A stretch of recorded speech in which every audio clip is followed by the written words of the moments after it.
My name is MongoSlade, and I'm going to try to convince you today that wrestling matches 20 years ago are better than wrestling matches today, because there's a lot of people who don't think so.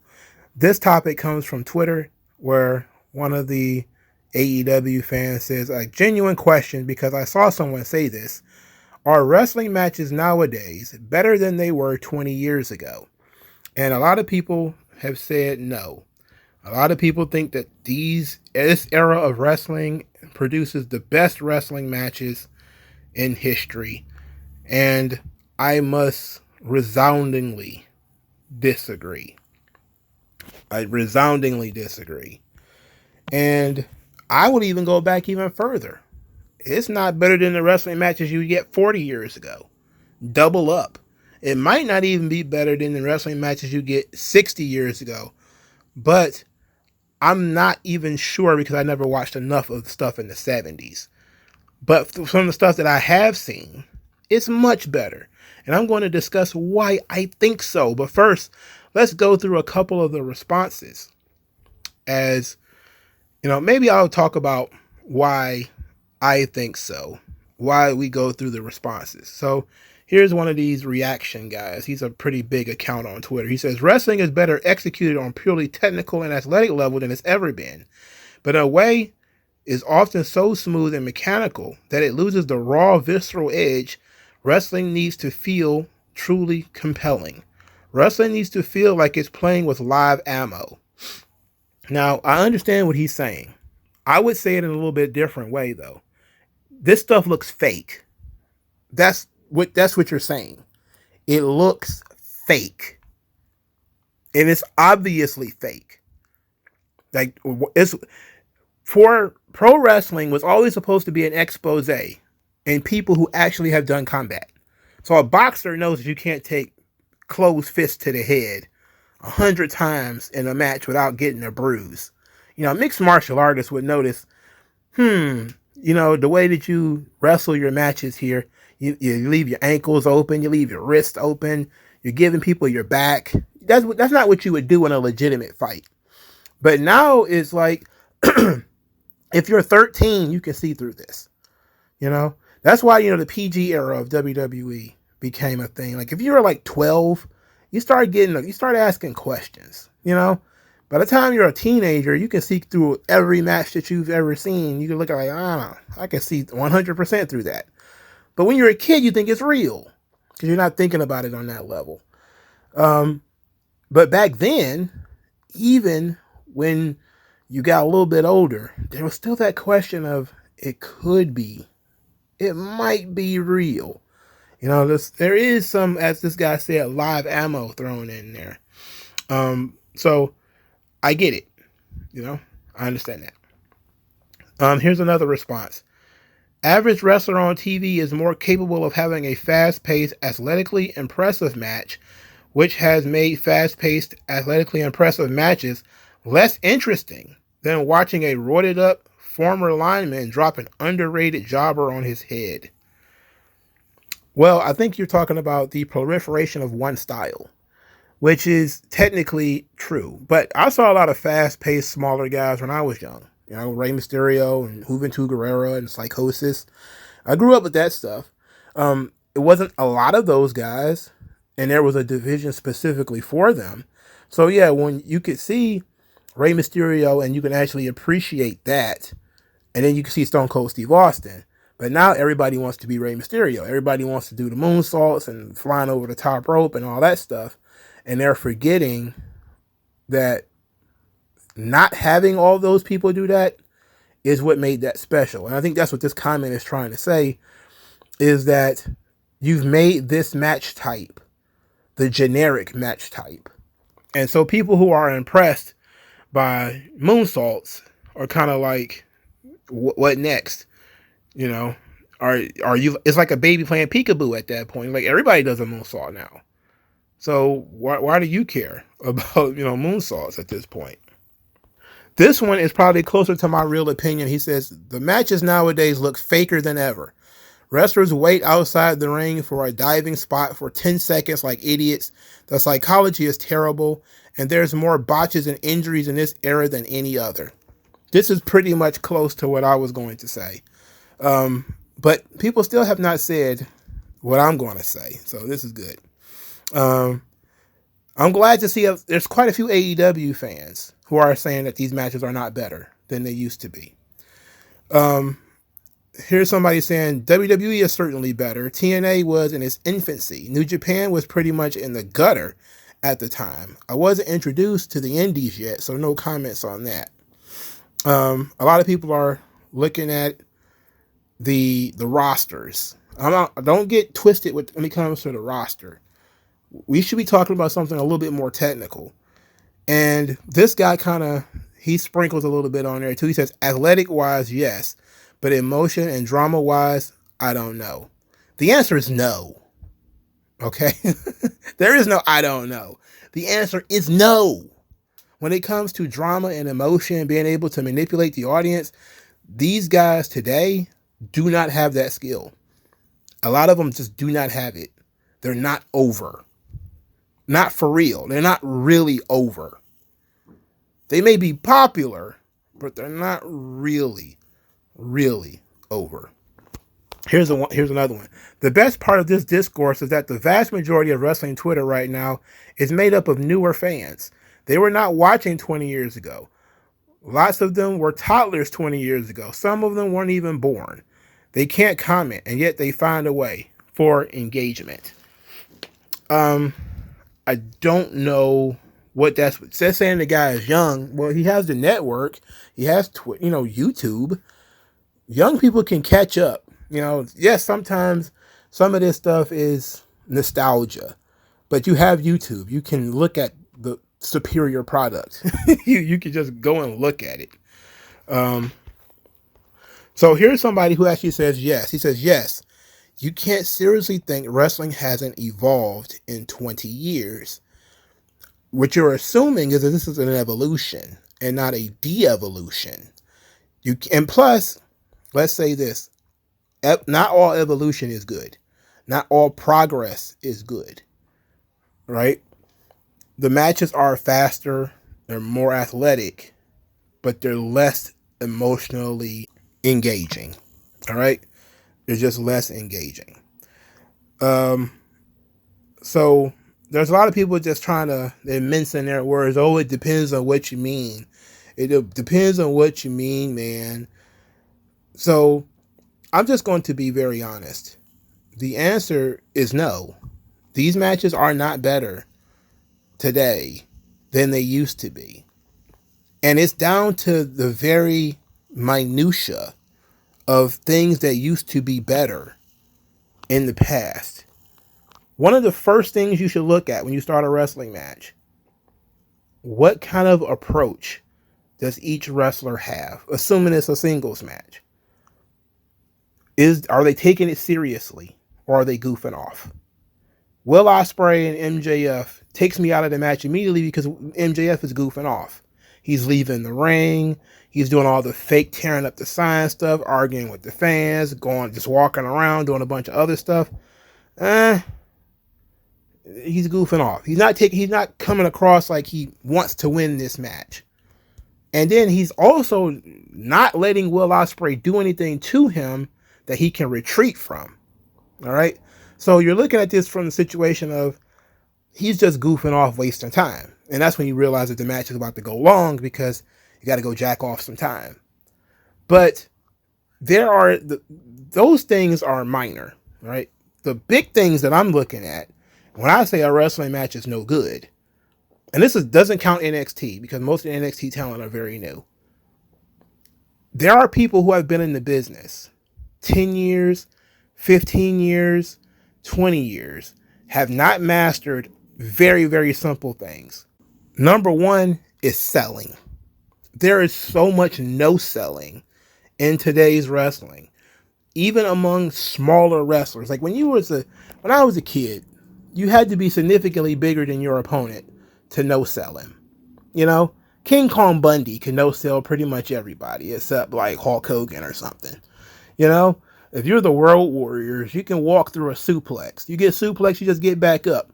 You're big, you're muscly, believable. The Ultimate Warrior can walk through a punch because he looks great. you know? But now you got bulletproof midgets and invincible idiots.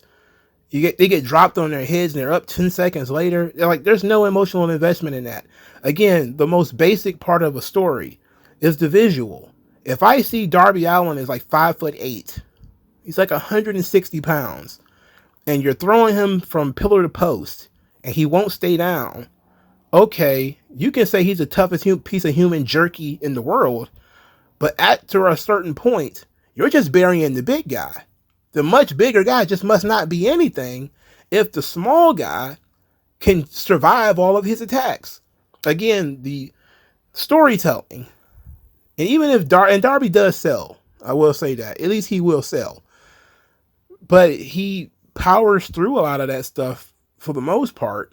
He doesn't sell like Spike Dudley, you know, but Spike Dudley also used to take a lot of damage and keep going, and Mikey Whipwreck used to do that as well. So it's kind of started in ECW. So selling, number one, is like, that's your emotional investment, especially if you're a babyface.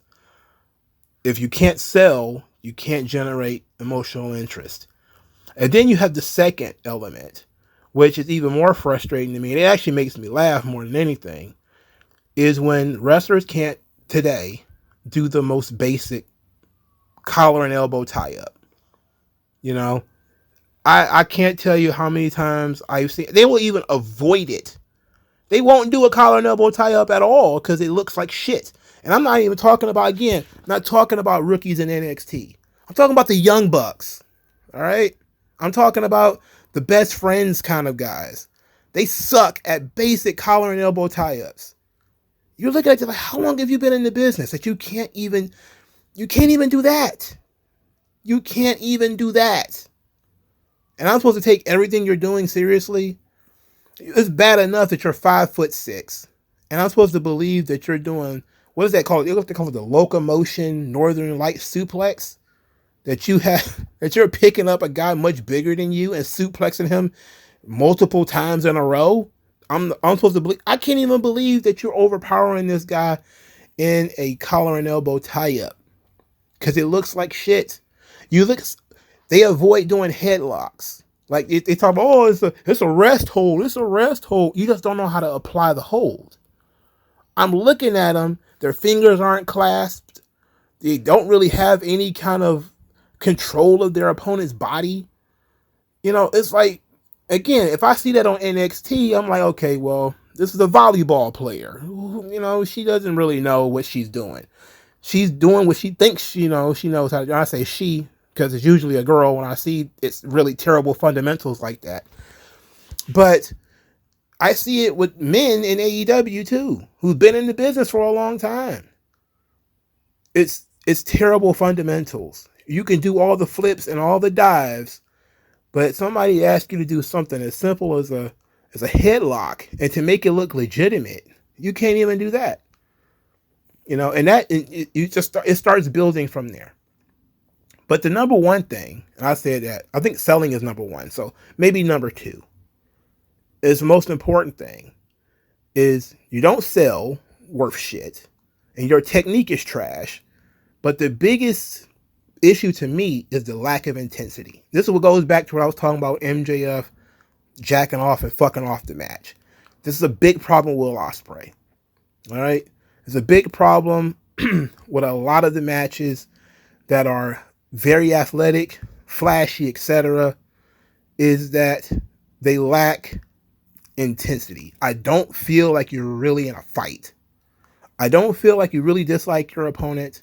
I don't feel like you're out really to hurt them. I don't feel anything.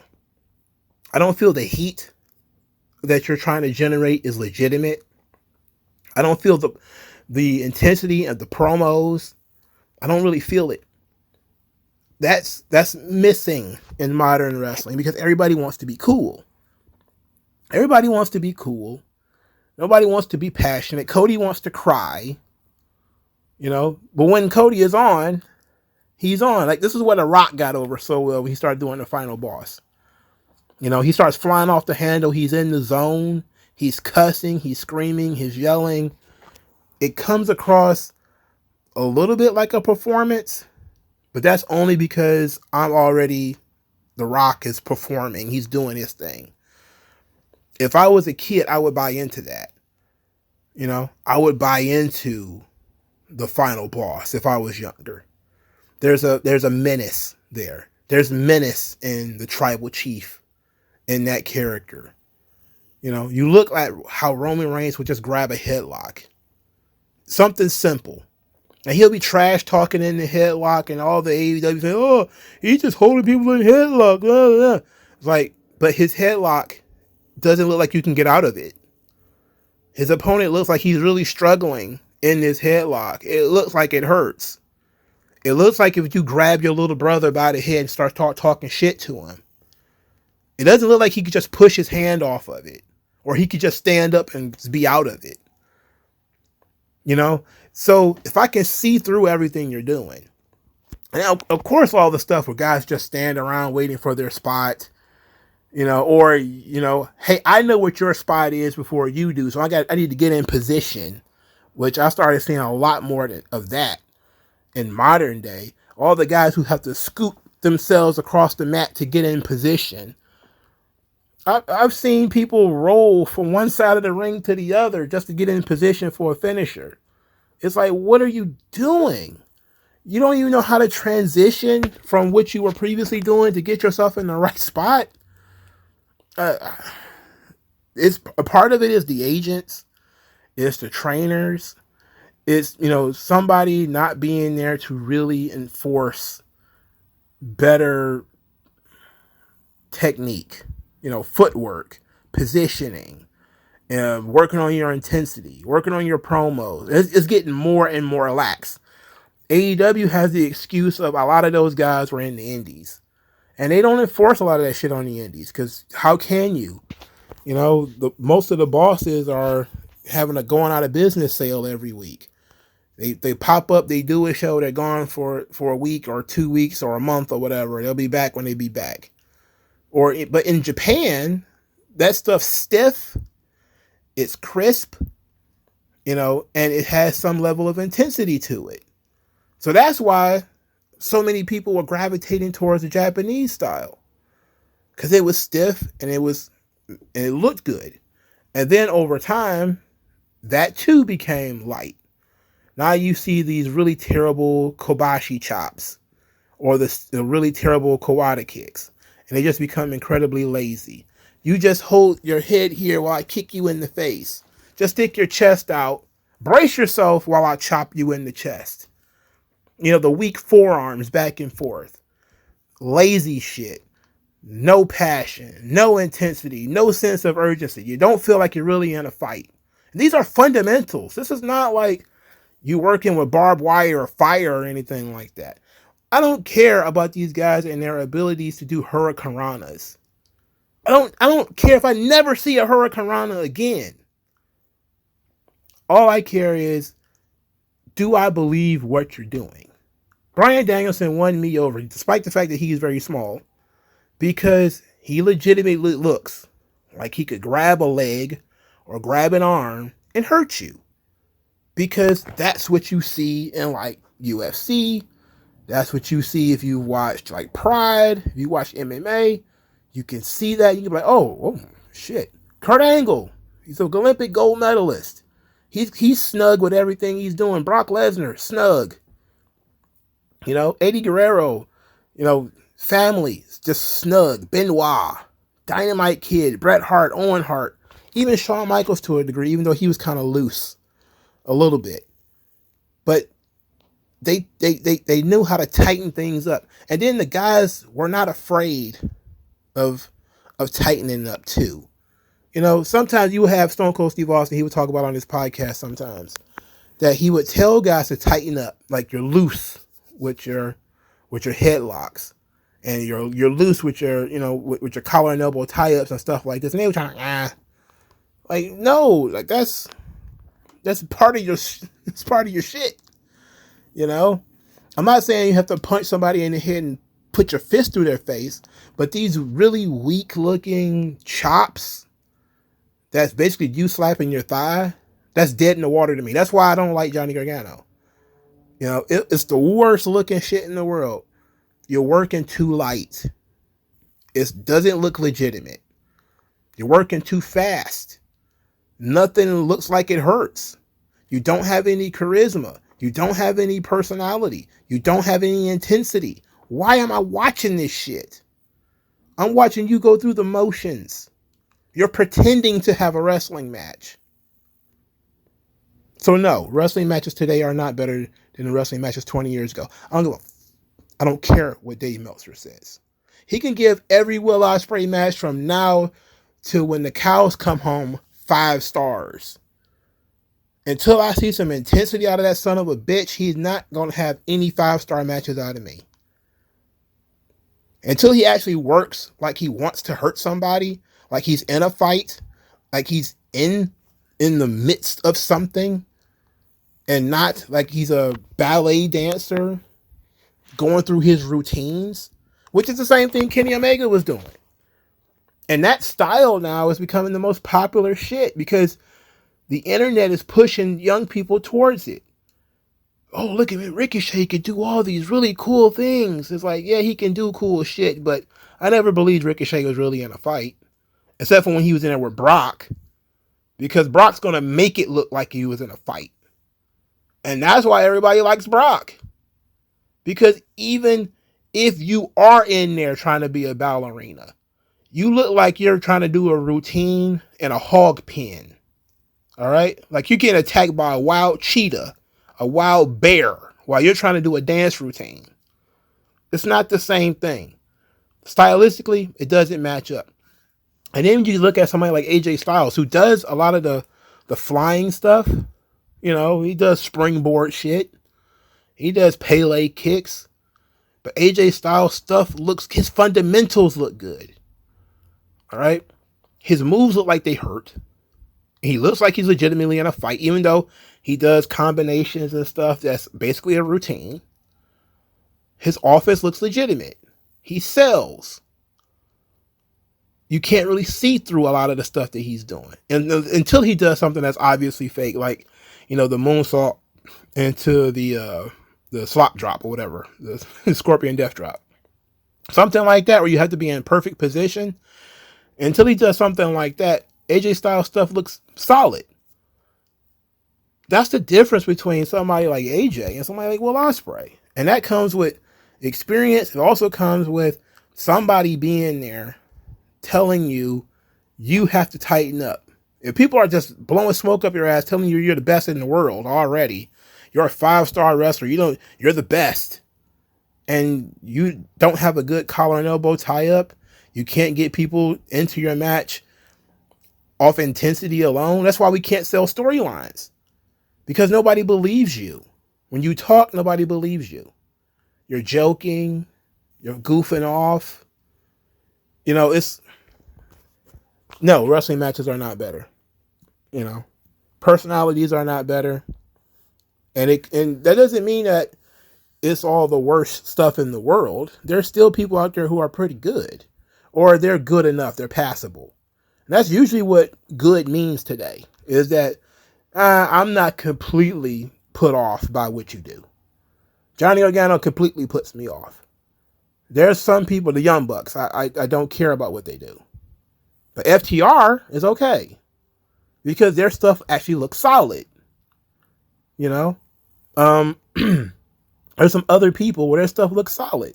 And then there's Phoenix. Everything he does looks fake. Everything he does. El Hijo del Vikingo. Everything he does looks phony as hell. And that's just the way of the business. But it didn't have to be that way. You can have the guys do 630 leg drops or whatever, if that's what you wanted to do. But their stuff should still look good. Go watch Too Cold Scorpio, for God's sake. He did a lot of the high-flying stuff too. But he also knew how to make it look like he was in a real fight. He also knew how to turn it on and grapple when needed. Some of these other guys can't even do that. So the matches suck. There's just a lot of them. And they're faster paced than they used to be. That's pretty much it. And the guys are phenomenal athletes today. Much better athletes than they used to be. But, you know, if you want to compare their athletic skills, most of the guys in the past couldn't do half the stuff these guys do today. And I'm talking about they're better, you're in better shape.